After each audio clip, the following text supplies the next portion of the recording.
Hey everyone, so in this video I wanted to kind of show you how you can create an adaptive learning experience in that for assessment questions, the content presented in the learner's feedback changes or adapts based on the learner selection.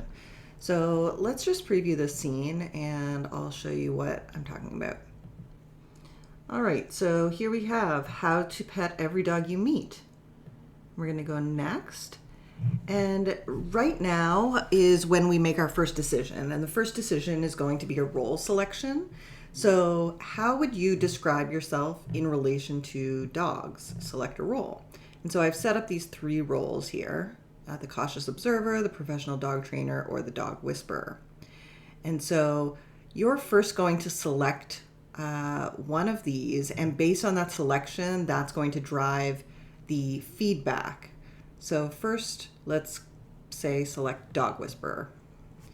Okay, so now we've got our first assessment question. You're on a walk, you've just encountered your first dog. What's the first thing you should do? Select the best response and click submit. And so based on what you select here and the role that you selected, the feedback is going to adapt. So we are going to ask the owner if it's okay to pet their dog. And click submit. Great choice. Asking permission from the owner shows respect for the dog's space and helps build a trustworthy connection. This is the first step to mutual understanding. Great.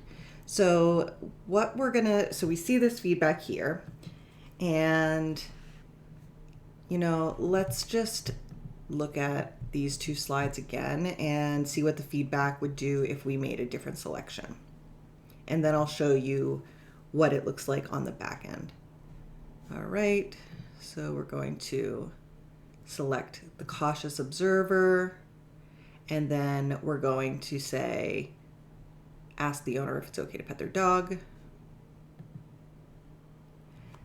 Starting with permission shows respect and caution, which keeps you safe while allowing the dog to warm up to you at their own pace. So we made the same selection, but because we had a different role, the content changed in the feedback. So under the hood, we've got some variables that get set based on your selection here. And then on the assessment slide, you'll see incorrect doesn't have anything other than the incorrect feedback. It's the same feedback for all selections. Correct, however, is going to change. So when you select this text box, if you look at the states, you'll see that each of the roles has their own feedback. And so the main thing that we want to do here is set the feedback based on whether a variable is true or false. So let's look at how we do that. I'm going to move over to a working file. This file hasn't been programmed. And the first thing that we want to do is set up our role selection. So to do that, we're going to set up three true-false variables. Let me bring that over. All right, so three true-false variables. I want one of the variables to be cautious. I'm sorry, I haven't had all of my coffee yet this morning, so I'm a little slow. And we're going to have all of the variables default value set to false. So we've got cautious, true, false, set to false. Okay. Then we're going to do the same for professional, true, false, set to false, and one for whisperer.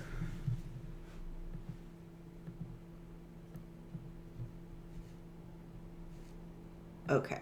So now we've got our three variables, and then on this slide here, your role selection slide, you're going to select your first button, cautious observer, and we're going to create a trigger for each of these.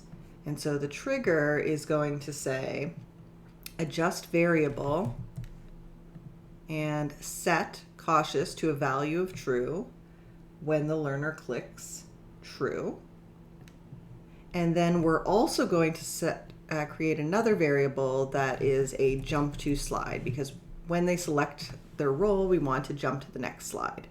But the important thing to know here is that you want to make sure that the set variable is the first variable or is the first trigger that fires. You don't want it to jump to the next slide before. So if, for example, your next jump to next slide trigger is up here, you want to make sure you move it below the set variable trigger.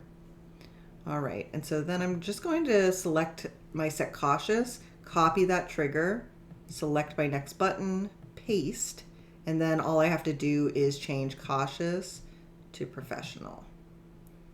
And I'm going to do the same thing with the jump to. It's just a little hack. All right, and then we'll do the same for whisper.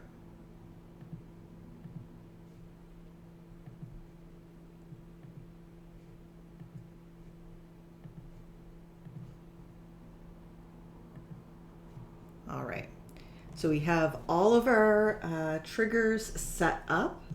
And so then the only thing we have to do is go to our assessment question, and you can repeat these steps as frequently as you would like, with as many questions as you would like. You can even, based on your role, do a huge branching scenario that adapts based on the learner feedback. You can make this as simple or as complex as you would like, but we're keeping it simple for the purpose of this video.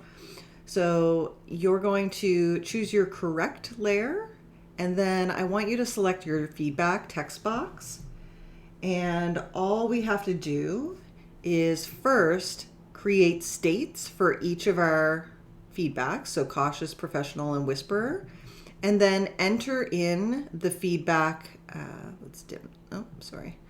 Enter in the feedback that you would like to appear. So here, good, starting with yada yada, shows respect and caution. And then you're going to do the same for professional and whisperer. And so once you have all of your states set, you're going to go back to your timeline and we're going to set up some triggers. So all we need are some very simple triggers. We're going to change state of feedback, and we're going to set it to cautious when the user clicks, or we're going to set it to when the timeline starts. On feedback, the feedback layer, if cautious is equal to true. And then we're going to copy that trigger and paste it, and we're going to set the state of the feedback to professional when the timeline starts, if professional is equal to true, copy paste, and set state of feedback to whisperer if whisperer is true. And that's really all we have to do. So let's preview this scene and I'll show you those two selections again, and we will see that everything, knock on wood, should be functioning properly. And it's just a really simple way for you to kind of create a more custom experience for your learners. So first we'll do dog whisperer, and then we will ask the owner if it's okay to pet their dog. And you'll see that we have our dog whisperer feedback. And if we replay this, let's replay the scene.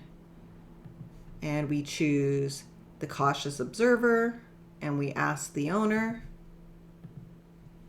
you'll see that we're getting our cautious feedback where we show respect and caution. And now we have a very simple adaptive learning experience. And again, I can't say it enough. You can make this as complicated as you'd like, but this is just a very simple way of customizing the learning experience for your learners.